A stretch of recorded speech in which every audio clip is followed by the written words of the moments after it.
Que diriez-vous de passer de cette moto à celle-ci, et ce, en simplement claquant des doigts?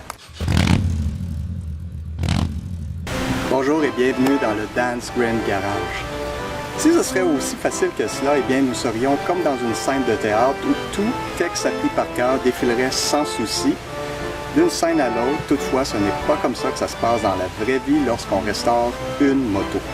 Dans cette capsule, j'aimerais vous présenter deux belles motos rares de ma collection, fabriquées en Angleterre par la Dot Motorcycle de Manchester et livrées au Canada en 1950.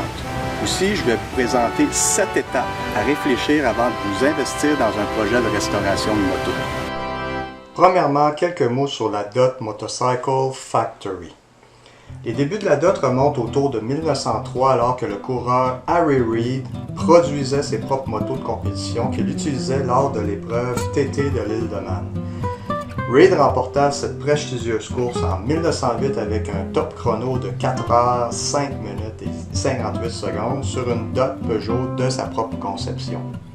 En 1973, la production de motos Dot cessa, mais la compagnie continua de fournir des pièces jusqu'en 1978, année où l'entreprise mit fin à ses opérations de façon définitive.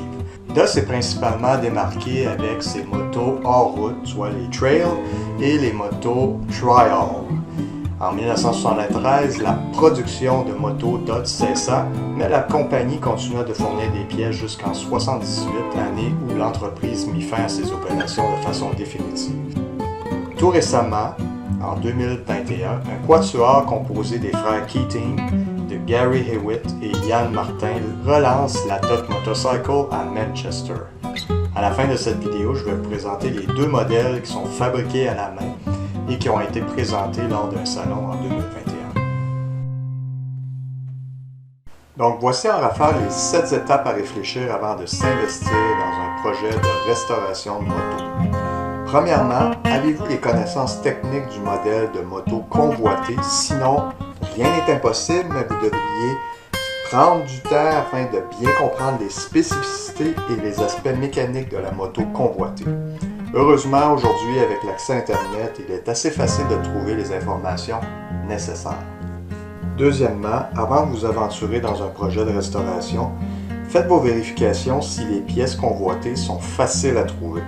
Y a-t-il des fournisseurs de pièces ou des groupes structurés où il vous sera possible de vous procurer les pièces que vous avez besoin pour restaurer votre moto?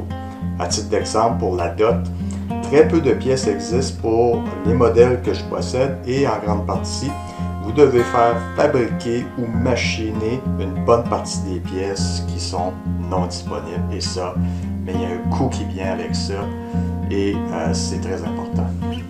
Troisièmement, il est très important de procurer la documentation reliée au diagramme de fabrication de la moto si vous désirez vous lancer dans l'aventure, bien entendu.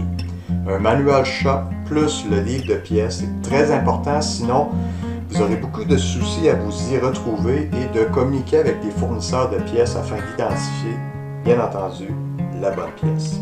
Quatrièmement, lorsque vous faites votre visite de vérification de la moto, il est très important de déterminer votre implication future pour ce projet de restauration. Est-ce une remise en route, ce qui implique beaucoup moins de travail, comme seulement le service complet de la moto, les freins, etc., plus l'esthétique, ou une restauration complète qui, elle, est beaucoup plus exigeante puisque vous devrez démonter et remonter la moto et toutes les pièces et la remettre à neuf. Cinquièmement, demandez-vous pourquoi vous restaurez cette moto. 1. Est-ce pour votre propre plaisir? 2. Participer à des concours d'élégance? Ou 3. Comme investissement? Ces 3 intentions sont bien distinctes l'un de l'autre et n'impliquent pas nécessairement les mêmes efforts. À titre d'exemple, si vous désirez participer à des concours d'élégance, eh bien vous devrez restaurer votre moto qu'avec des pièces d'origine et la restaurer dans un souci d'authenticité. Sixièmement, il y a 3 types de budget à prendre en considération. Premièrement, le budget en pièces. Sachez que certaines pièces ne se retrouvent qu'en Angleterre, particulièrement pour les motos anglaises, et cela augmente le coût si vous êtes ici au Canada, en plus de la conversion de la devise et les frais additionnels de coûts de transport reliés à l'essence. 2, le budget en frais de mécanicien. Ce n'est pas donné à un bon mécanicien et plus votre projet va être antique, plus vous allez avoir de la difficulté à trouver les gens pour votre projet. Et 3, le budget en temps, pas nécessairement de le calculer monétairement, mais plutôt de planifier le temps que vous allez devoir investir dans ce projet de restauration. 7, enfin, ne sous-estimez pas l'endroit où vous allez effectuer votre projet de restauration. Ça prend de l'espace, un endroit pour placer vos pièces qui vont être en attente de restauration et bien entendu, les bons outils. À titre d'exemple, pour les motos anglaises, ce sont les clés anglaises de catégorie Wetwork que ça va vous prendre pour travailler sur votre moto. Pour les japonaises, un autre exemple, eh bien, tous les tournevis vont devoir être du Japan Industry Standard, GIS, avec les têtes Phillips. Voilà, ce sont que quelques étapes à réfléchir avant de vous aventurer dans un projet de restauration.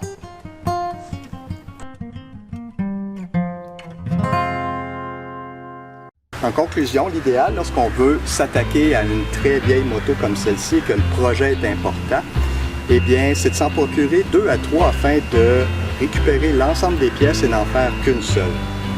Aussi, vous sauverez énormément de temps et vous aurez un meilleur inventaire de pièces pour compléter votre projet. Finalement, entourez-vous de gens qui s'y connaissent, soit des experts dans la marque et le modèle de votre moto. Aussi, c'est très important d'être près d'un mécanicien qui s'y connaît dans ce type de moto.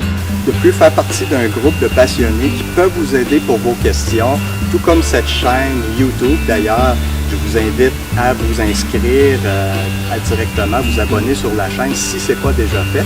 Ça va vous permettre de réseauter avec des gens passionnés comme vous et qui s'y connaissent.